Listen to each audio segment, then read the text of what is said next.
आपने पैसा भले ही कमा लिया, पर इंसानियत के मामले में आप अब भी गरीब हैं। असली गरीब आप हैं। ये मत सोचिए कि ये बेसहारा लोग हैं। इनके पास भी जवाब देने वाला एक बेटा है और वो बेटा हम हैं। आज से आपका एक नहीं 2 बेटे हैं और दूसरा बेटा मैं हूं।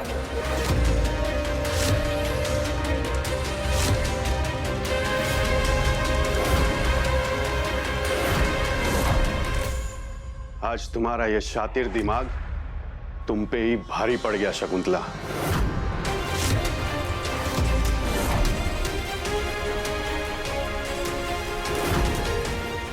मैंने अपनी आंखों से तुम्हारी एक एक हरकत को देखा और तुमने भी अपनी आंखों से उसका नतीजा देख ही लिया।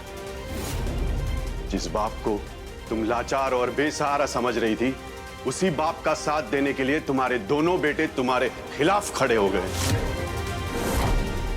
और तुम्हारे घमंड को तोड़ने के लिए तुम्हारे दोनों बेटों की तरफ से तुम्हें दी गई ये पहली चोट है शकुंतला।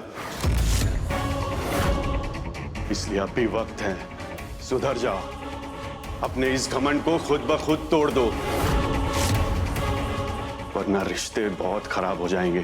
क्योंकि तुम्हारे इस घमंड के चक्कर में तुमने अपने इस पति को तो पहले ही खो दिया था, अब बेटों को भी खो दोगी।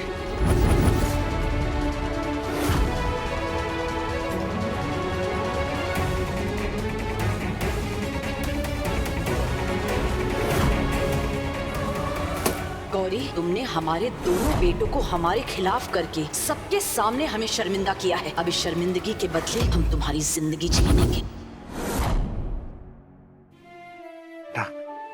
कहा सुना माफ। ये हमारी बेटियां ही नहीं, हम तुम्हें अपनी जान सौंप के जा रहे हैं। इनका ध्यान रखना। इन्हें इस घर के तौर तरीके नहीं आते तो क्या हुआ, ये दोनों धीरे धीरे सीख जाएगी। एक बात याद रखना, पति को हमेशा सम्मान देना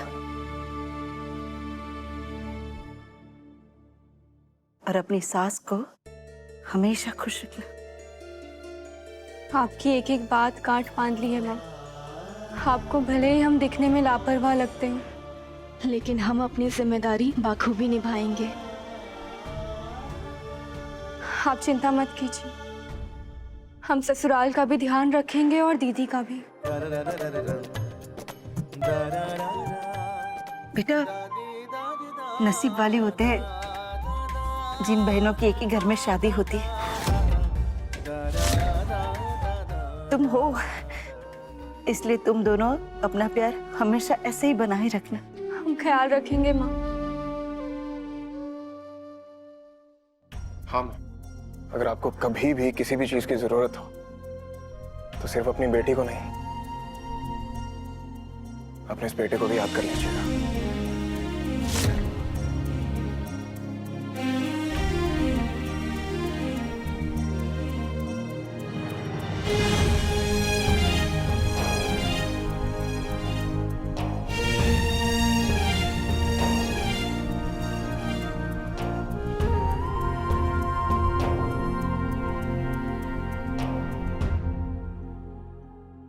टूट गया। अरे क्या टूट गया भाई? वही जो एकदम कोमल सा था, प्यारा सा था, नाजुक सा था, तुम्हारी जीजी का घमंड टूट गया। जिन गरीब बुनकरों को वो कीड़ा मकोड़ा समझती थी, उसी कीड़े मकोड़ों की आज वो सास बन गई है और दोनों बेटा जाने दुश्मन बन गए हैं। और पिताजी और पति सर पे तो फरमान के पहले ही निकले हुए। देखना, अब इस घर में आंदोलन होगा। शकुंतला हटाओ आंदोलन, शकुंतला हटाओ, घर को बचाओ, जिस पे हम सभी देशवासी मतलब हम सभी परिवार वालों के जीत तो निश्चित है। तो बोलो शकुंतला देवी मुर्दाबाद मुर्दाबाद। मुंह बंद रखो अपना, दीवारों के भी कान होते, कोई सुन लेगा। अरे सुनने दो। तुम्हारी दीदी की जो ताकत है ना, वो अब नहीं रही। अब वो अकेली हो गई है, अकेली, समझे? और सुनो, अब तुम्हारी दीदी के ना तुम आगे पीछे घूमना बंद कर दो, बंधुआ मजदूर मत बनो। अब मौका देख के एकदम चौका मारो और सारा बिजनेस ना अपने हाथ में ले लो, उसकी बागडोर अपने हाथ में पकड़ लो। तभी तो हम वो बड़ी वाली कुर्सी पर बैठेंगे और कहेंगे ए शकुंतला देवी, जाओ जाके मटर पनीर बनाओ। आज हमारा मन मटर पनीर खाने को कर रहा है। कितना मजा आएगा ना। हाँ? अब लगता है अपना हक छीनने का समय आ गया है। वो जो बुनकर बहू है ना, उनके वजह से ही हमें हमारी सत्ता मिलने वाली है। समझे कि नहीं? समझ गया। कितना मजा आएगा।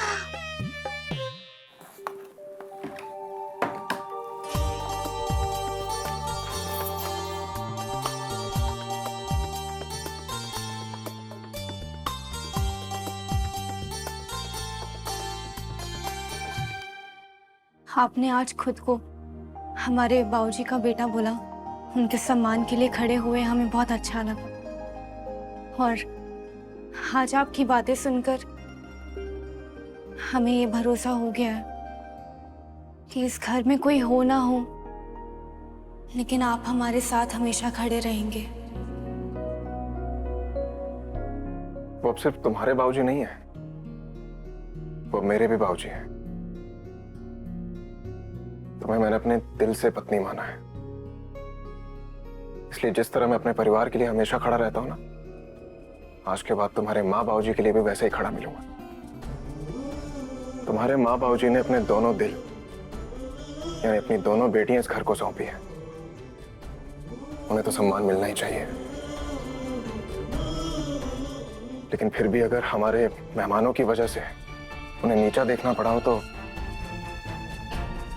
मैं तुमसे माफी मांगता हूं।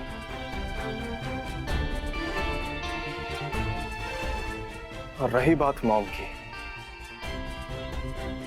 तो मॉम ने तो जाने अपने जहन से जैसे इंसानियत निकाल ही दी हो। उनके गुस्से ने उनके घमंड को ऐसी ऊंचाई तक पहुंचा दिया है ना कि उनको हर एक इंसान कमजोर और गरीब नजर आता है।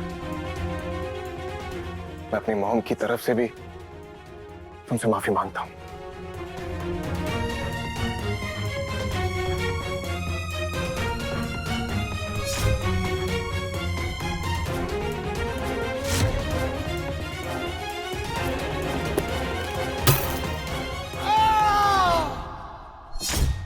अगर इन्हें बता दिया कि इनकी मॉम ने बाबूजी को गिराया था, तो घर में समस्या और माँ बेटे के बीच दरार और बढ़ जाएगी। गौरी, वृंदा, मुंह दिखाई की रस्म के बाद अब हमें बहु भोज की रस्म निभानी है।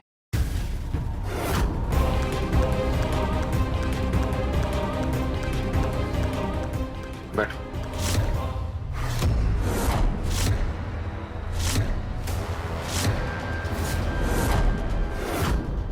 जिसकी हमारे सामने खड़े रहने की औकात नहीं, वो हमारे साथ बैठकर खाना खाएगी।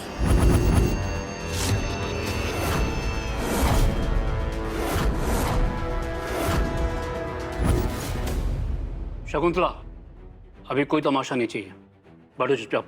नहीं पिताजी, बहुत हो गई सबकी मनमानी। या तो ये यहाँ बैठकर खाना खाएगी या हम।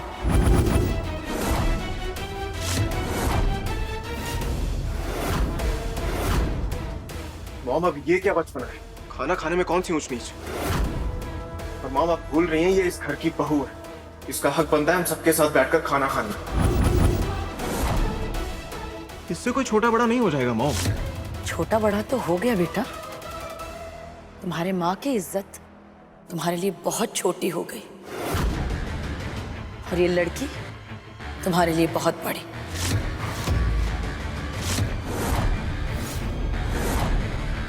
ठीक है, तो तुम रहो यहाँ पर अपने बड़े लोगों के साथ। तुम्हारी माँ भूखी रह लेगी। रुकिए, गर्व जी और हमारे लिए भी हाथ से सबसे बड़ी आप ही हैं, इसलिए आप बैठ जाइए और हम चले जाते हैं यहाँ से। नहीं गौरी, ये मॉम की नाजायज जिद है। गर्व जी, वो माँ ही होती हैं जो पहली बार दूध पिलाकर हमारा पेट भरती हैं, और जिस माँ ने आपको जिंदगी भर भूखा ना रहने दिया हो, उस माँ को हम कैसे भूखा रहने दें? माँ चाहे जैसी भी हो, लेकिन वो होती सिर्फ माँ ही है।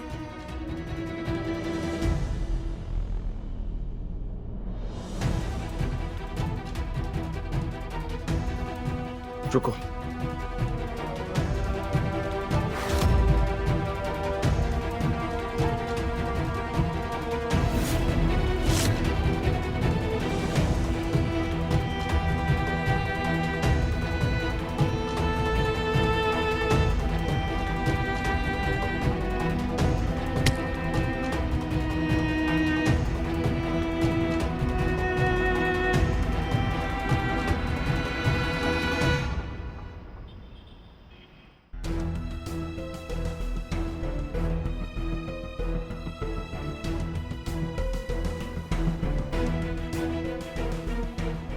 गंगा, हमारा प्यार भले ही अधूरा रह गया हो, पर हम तुम्हारे प्यार के लिए पूरी मेहनत करेंगे गंगा।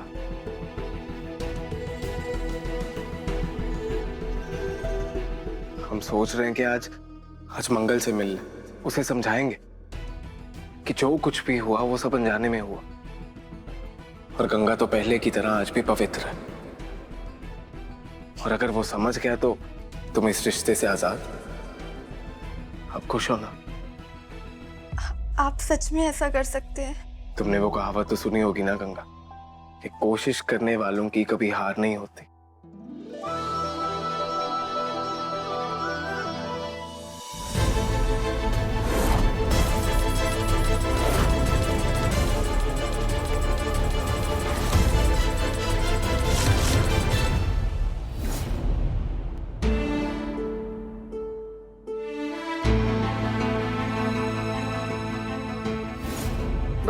जिसकी हमारे सामने खड़े रहने की औकात नहीं, वो हमारे साथ बैठकर खाना खाएगी?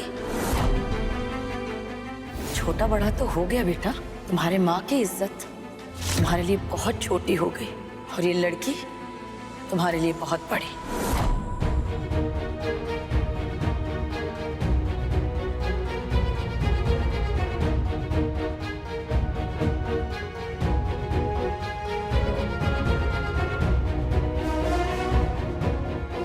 तुम्हारे लिए वहां पे जगह नहीं थी, इसलिए मैंने अपनी जगह यहाँ बना ली। आपकी मॉम को बुरा लगा होगा, भले ही आप यहाँ हमारे साथ अपनी जगह बना लें, लेकिन आपके मॉम के दिल में भी आपके लिए खास जगह है। इसलिए हमें इस बात का ध्यान देना होगा कि कहीं हम अनजाने में उनका दिल ना दुखा दें।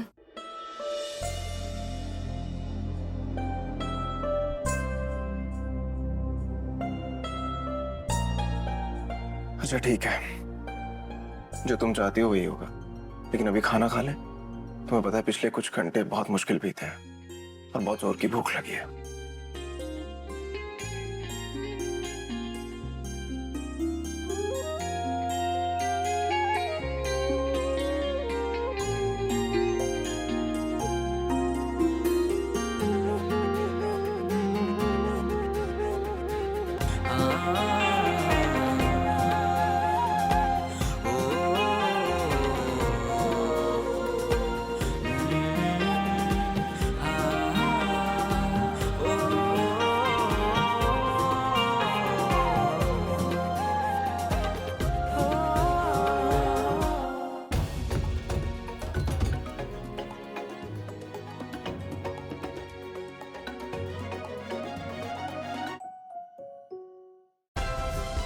Like, share, subscribe and click on the bell icon to never miss an update from Ishara.